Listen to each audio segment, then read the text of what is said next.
नमस्कार दोस्तों, मैं सोनू शर्मा। आज का वीडियो आपको आपके दिमाग की असली ताकत का एहसास करवा देगा कि कोई इंसान मेंटली कितना मजबूत हो सकता है। आज की इस बेहद हैरान करने वाली वीडियो में मैं आपको बताऊंगा कि दिमागी ताकत के आगे सभी प्रॉब्लम बिल्कुल बौनी होती हैं। 16 जनवरी की सुबह इस खबर से सनसनी मच गई कि सैफ अली खान पर उनके बांद्रा वाले घर पर किसी ने चाकू से हमला किया है। सैफ अपनी पत्नी करीना के साथ 11वीं मंजिल के अपने बेडरूम में थे। तभी उन्हें अपनी नर्स अलियामा फिलिप के चीखने की आवाज सुनाई थी और जब वो उनके कमरे की तरफ भागे तो एक अजनबी शख्स वहां खड़ा था और उनका छोटा बच्चा रो रहा था। सैफ ने उस व्यक्ति को रोकने का प्रयास किया और कमरे में अफरा तफरी मच गई और उसने सैफ की पीठ, गर्दन और हाथों पर कई बार चाकू मारा। उसके चाकू का एक 2.5 से 3 इंच का टुकड़ा टूटकर सैफ की बॉडी में ही रह गया, जिसे डॉक्टर ने सर्जरी करके बाहर निकाल दिया। डॉक्टर का कहना था कि अगर चाकू थोड़ा सा और डीप चला जाता या दाएं बाएं थोड़ा सा होता तो सैफ पर जिंदगी का खतरा हो सकता था। लगभग 5 दिन हॉस्पिटल में रहने के बाद 21 जनवरी को सैफ अली खान को डिस्चार्ज मिला। अब आप सोच रहे होंगे कि मैं सैफ अली खान की कहानी आपको क्यों सुना रहा हूं। बताता हूं आपको। कुछ लोगों के लिए सैफ की रिकवरी अजूबा और चमत्कार की तरह है और दूसरी तरफ शिवसेना के संजय निरुपम इस तेज रिकवरी पर सवाल उठा रहे हैं कि इतनी गहरी चोट से कोई कैसे इतनी जल्दी रिकवर हो सकता है और वो भी सिर्फ 5 दिन में। इतने गहरे घाव कैसे भर सकते हैं कि कोई इंसान अपने पैरों पर चलकर वापस घर लौट आए। हो सकता है इस घटना के पीछे कुछ और सच्चाई छिपी हो, लेकिन आज मैं सिक्के के दूसरे पहलू की तरफ आपका ध्यान ले जाना चाहता हूं, जो कि इस वीडियो बनाने का सबसे बड़ा कारण है। लेकिन उससे पहले अगर आप चैनल पर नए हैं तो सब्सक्राइब करके बेल आइकन दबा दें ताकि मेरी कोई अगली वीडियो आपसे मिस ना हो। दोस्तों, क्या यह हो सकता है कि कोई इंसान मेंटली इतना मजबूत हो कि उसकी रिकवरी समय से पहले हो जाए?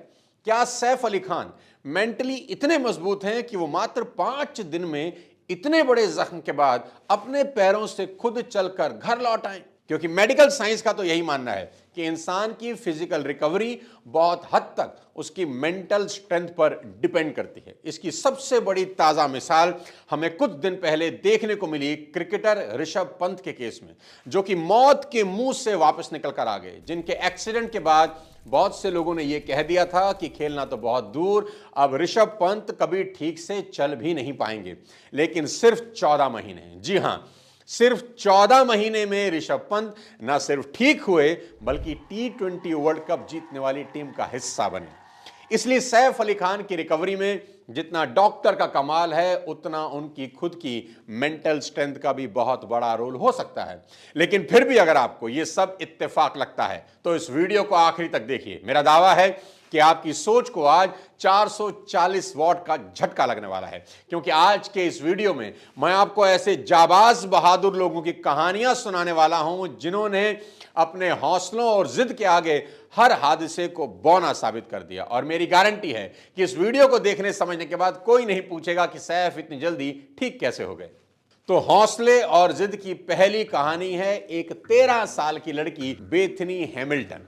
बेथनी जब सिर्फ 13 साल की थी तो समंदर में सर्फिंग कर रही थी। सर्फिंग के दौरान उनके ऊपर एक शार्क ने हमला कर दिया। इस हमले में शार्क उनका बायां हाथ चबा गई। बेथनी को हॉस्पिटल ले जाया गया। आपको अगर सैफ अली खान के 5 दिन में घर लौटने पर ताज्जुब हो रहा है तो अंदाजा लगाइए कि बेथनी हैमिल्टन को घर लौटने में कितना वक्त लगा होगा, जिसका एक हाथ ही शार्क खा गई हो। जो मैं बताने वाला हूं उसे सुनकर आपको अपने कानों पर यकीन नहीं होगा, पर एक एक बात 100 आने सच है। वो सिर्फ 13 साल की लड़की एक हाथ गंवाने के सिर्फ 1 महीने के बाद उसी समंदर में सर्फिंग बोर्ड लेकर खड़ी थी।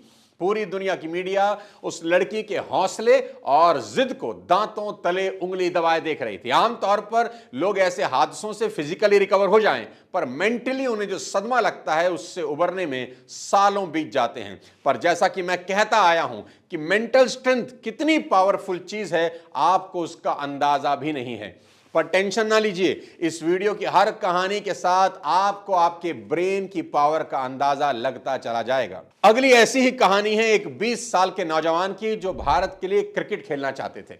1961 में इंग्लैंड में ट्रैवलिंग के दौरान एक कार हादसे में उनकी एक आंख की रोशनी चली गई। ये क्रिकेट का वो दौर था जब ना तो हेलमेट सही से डिजाइन होते थे और ना ही आज की तरह गेंदबाजों के ऊपर किसी तरह की नियमों की कोई लगाम थी।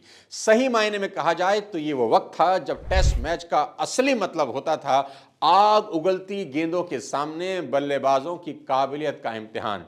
उस रोड एक्सीडेंट में अपनी राइट आई गंवाने के सिर्फ 6 महीने के अंदर उस नौजवान ने न सिर्फ इंडियन टीम में डेब्यू किया बल्कि वो उस वक्त की भारतीय टीम के सबसे सफल कप्तान बने। उनकी कप्तानी में इंडियन टीम को पहली बार टेस्ट में जीत नसीब हुई। उनके नाम पर टेस्ट में 6 शतक और एक दोहरा शतक है और ये सब कुछ उन्होंने किया सिर्फ एक आंख की रोशनी के दम पर, और वो भी उस समय की पिच और खूंखार गेंदबाजों के सामने जिस जमाने में पिच पर खून बहना आम बात थी। आप बिल्कुल ठीक सोच रहे हैं, मैं बात कर रहा हूं सैफ अली खान के पिता नवाब मंसूर अली खान पटौदी के बारे में, जिन्हें प्यार से लोग टाइगर पटौदी बुलाते थे। जहां 2 आंख से भी 150 किलोमीटर की स्पीड से आ रही गेंद को देखना नामुमकिन होता है, वहां नवाब पटौदी एक आंख से बॉलरों की कुटाई कर रहे थे। इंग्लैंड के फॉर्मर कैप्टन जॉफ्री बॉयकॉट को कभी विश्वास नहीं हुआ कि कोई इंसान सिर्फ एक आंख से कैसे टेस्ट क्रिकेट खेल सकता है। वो आखिर तक कहते रहे कि मंसूर अली खान पटौदी झूठ बोल रहे हैं, ऐसा हो ही नहीं सकता, जबकि ये सच था। दोस्तों, अगर टाइगर पटौदी के अंदर लड़ने का, जूझने का जज्बा ना होता तो उस दौर की गेंदबाजी के सामने एक आंख की रोशनी से 9 साल तो क्या 9 गेंद खेलना भी नामुमकिन था। इंसान का दिमाग उसकी फिजिकल रिकवरी में बहुत बड़ा रोल निभाता है। अगली कहानी ध्यान से सुनिए। यह कहानी एक ऐसे हॉकी प्लेयर की है जो सिर्फ 17 साल की उम्र में ओलंपिक में डेब्यू करने वाला दुनिया का यंगेस्ट हॉकी प्लेयर बनता है और अगले ही साल जूनियर वर्ल्ड कप में सबसे ज्यादा गोल करने वाला प्लेयर भी। साल 2006 में उसकी परफॉर्मेंस की वजह से उसे वर्ल्ड कप के लिए चुना जाता है। हॉकी की दुनिया इस नए उजले सितारे के इस्तकबाल के लिए बेताब है, पर एक हादसा इस सितारे को अपनी आगोश में लेने के इंतजार में बैठा था। तारीख थी 22 अगस्त 2006। यह खिलाड़ी अपनी टीम को ज्वाइन करने के लिए कालका शताब्दी एक्सप्रेस से दिल्ली आ रहा था। तभी रेलवे गार्ड की बंदूक से गलती से गोली चलती है और सीधा उस खिलाड़ी के लोअर एब्डोमेन में लगती है। फिर 30 दिन के बाद उस खिलाड़ी को हॉस्पिटल में होश आता है। डॉक्टर उसे बताते हैं कि उसकी कमर के नीचे का हिस्सा पैरालाइज हो गया है और अब वो पूरी जिंदगी कभी हॉकी स्टिक नहीं उठा पाएगा। 20 साल की उम्र में दोस्त, जहां लोगों का करियर शुरू भी नहीं हो पाता और यहां डॉक्टर ने उसके करियर पर दी एंड का ठप्पा लगा दिया। डॉक्टर ने कहा कि अगर तेज रिकवरी चाहिए तो एक ही तरीका है, कितना भी दर्द तुम्हें हो पेन किलर कभी मत खाना। और बस उस 20 साल के लड़के के लिए इतनी उम्मीद ही काफी थी। उसने एक हॉकी स्टिक को मोटिवेशन के लिए अपने पास रखा और अगले 1 साल तक वो लड़का दर्द से तड़पता रहा, रोता बिलखता चीखता रहा, पर उसने एक दर्द की गोली भी अपने गले के नीचे नहीं उतारी। उसका नतीजा क्या हुआ? 1 साल के अंदर वो अपने पैरों पर खड़ा हो गया और फिर अगले साल 2008 में वो वापस उसी टीम का हिस्सा बना जिस टीम की जर्सी उस हादसे ने उससे छीन ली थी। और ठीक 1 साल के बाद वो लड़का अजलान शाह हॉकी टूर्नामेंट में मैन ऑफ द टूर्नामेंट का खिताब जीतता है। उसकी कहानी पर दिलजीत दोसांझ एक फिल्म बनाते हैं सूरमा नाम से, और उस सूरमा का नाम है संदीप सिंह, जो बाद में हरियाणा के स्पोर्ट मिनिस्टर भी बनते हैं। दोस्तों, अब तक के वीडियो से ये तो समझ में आ गया होगा कि आपकी जिंदगी में आपके ब्रेन का कितना बड़ा रोल है। एक बड़ी मशहूर किताब है ब्रेन दैट चेंज इटसेल्फ। उसमें एक neuroscientist Paul Bach y Rita की कहानी है, जिससे सुनने के बाद आपको समझ आ जाएगा कि सैफ अली खान, संदीप सिंह, बेथनी हैमिल्टन जैसे लोगों ने इतनी जल्दी रिकवरी कैसे की। पॉल के पिता पेट्रो एक टीचर थे, पर एक स्ट्रोक की वजह से वो पैरालाइज हो गए और छोटे छोटे काम के लिए दूसरों के मोहताज हो गए। डॉक्टरों ने हाथ खड़े कर दिए कि अब यही इनकी जिंदगी है, पर पॉल के बड़े भाई जॉर्ज, जो कि एक साइकेट्रिस्ट थे, उन्होंने डॉक्टर के इस फैसले को मानने से इनकार कर दिया और वो अपने पिता की देखभाल के साथ साथ उनसे बातें करते, उनको मोटिवेट करते, उनको भरोसा दिलाते रहते कि कुछ नहीं है, आप ठीक हो सकते हैं। धीरे धीरे कुछ सालों में पॉल के पिता पेड्रो ना सिर्फ चलने फिरने लगे, बल्कि उन्हें वापस टीचिंग का काम शुरू कर दिया और कई किताबें लिख डाली। बाद में जब उनकी मौत हुई तो मेरी जैन नाम की एक डॉक्टर ने पेड्रो की बॉडी ऑटोप्सी की, जिसके बाद पता चला कि पेड्रो की बॉडी कभी पूरी तरह से रिकवर ही नहीं हुई थी। यहां तक कि उनके दिमाग का वो हिस्सा जो बॉडी पार्ट को कंट्रोल करता था वो भी 97% डैमेज था, पर बाकी बचे सिर्फ 3% ने पेड्रो की विल पावर की वजह से खुद को रीऑर्गेनाइज करना शुरू किया। यानी पेड्रो की पूरी बॉडी को उनका दिमाग, उनकी विल पावर चला रही थी। इस करिश्मे को मेडिकल साइंस में नाम दिया गया न्यूरोप्लास्टिसिटी। इसी की मदद से अंधे लोग सिर्फ छू कर चीजों को देख सकते हैं, क्योंकि स्किन जो डेटा दिमाग को देती है, दिमाग उसी से एक तस्वीर बना लेता है। इसी कारण से आपने अक्सर किसी क्रिटिकल मरीज के बारे में डॉक्टर को यह कहते सुना होगा कि अगर इसके अंदर जीने की चाह होगी ये ठीक हो सकता है, वरना हम अपनी तरफ से सब कुछ कर चुके हैं। इस वीडियो को अब मैं एक और हीरो की कहानी से खत्म करने वाला हूं, पर उससे पहले इतना जान लीजिए कि इंसान के शरीर की हर मसल को लेकर रिसर्च हो चुकी है, पर इंसान का दिमाग आज भी साइंस के लिए अबूझ पहेली बना है। ये वो कहानियां हैं जो मशहूर हुई, न जाने ऐसी कितनी कहानियां हैं जो खबरों तक ही नहीं आ पाई।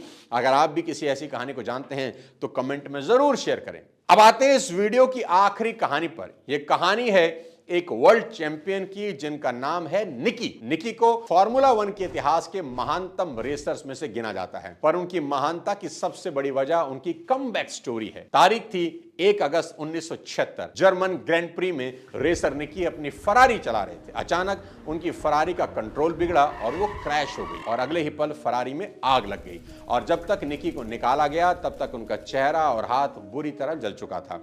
आग से निकला जहरीला धुआं निकी के फेफड़ों को डैमेज कर चुका था। यह एक्सीडेंट इतना भयानक था कि निकी के अंतिम क्रिया के लिए एक पादरी तक को बुला लिया गया था, पर निकी की सांसें अभी चल रही थी। उन्हें हॉस्पिटल ले जाया गया। उनके बचने के चांसेस बिल्कुल जीरो थे, पर फिर भी वो बच गए। वो दोबारा रेस ट्रैक पर लौटेंगे ये कोई सोच भी नहीं सकता था।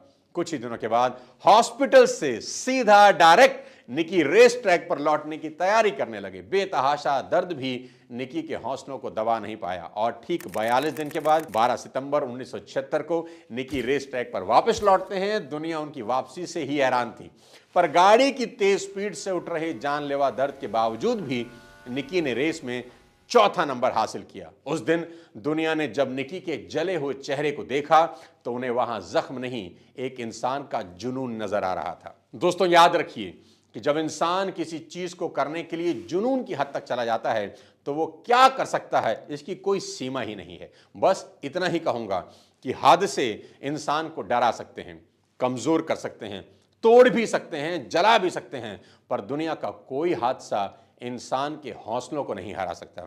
उम्मीद है आज का ये वीडियो आपको जरूर पसंद आया होगा। ये वीडियो हर उस इंसान को भेज दें जो जिंदगी में कुछ बड़ा करना चाहता है पर छोटी मोटी परेशानियों से घबरा रहा है।